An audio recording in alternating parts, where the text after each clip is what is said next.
হযরত আবু হুরায়রা রাদিয়াল্লাহু তাআলা আনহু বলেন লাইলাতুল কদর এটা রমজানের শেষ দশকেই হবে। আরেক হাদিস এটা হযরত আনাস রাদিয়াল্লাহু তাআলা আনহু থেকে বর্ণনা, রমজানের শেষ দশকের বেজর রাত্রিগুলোর ভিতরে লাইলাতুল কদর হবে। সকলেই বলেন সুবহানাল্লাহ। রমজানের এই শেষ 10 দিনের বেজর রাতের ভিতরেই লাইলাতুল কদর এটা হবেই ইনশাআল্লাহ। বেজর রাত মানে 21 তারিখ, 23 তারিখ, 25 তারিখ, 27 তারিখ, 29 তারিখ, এই রাতগুলোর ভিতরেই লাইলাতুল কদর হবে ইনশাআল্লাহ। কখন হবে উলামায়ে কেরামগণ বিভিন্ন আলামত নিদর্শন ব্যক্ত করেছেন।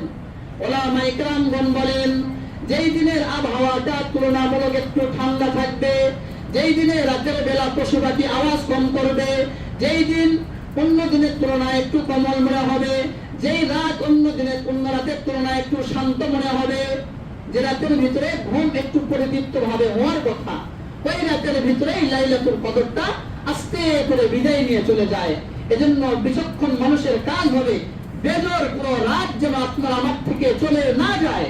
প্রত্যেক রাতে কমপক্ষে 2 রাকাত হলেও নফল ইবাদত করব। আল্লাহ পাক আমি সহ আপনাদের সকলকে এই লাইলাতুল কদরকে অন্বেষণ করার তৌফিক দান করুন। সকলেই বলেন আমিন।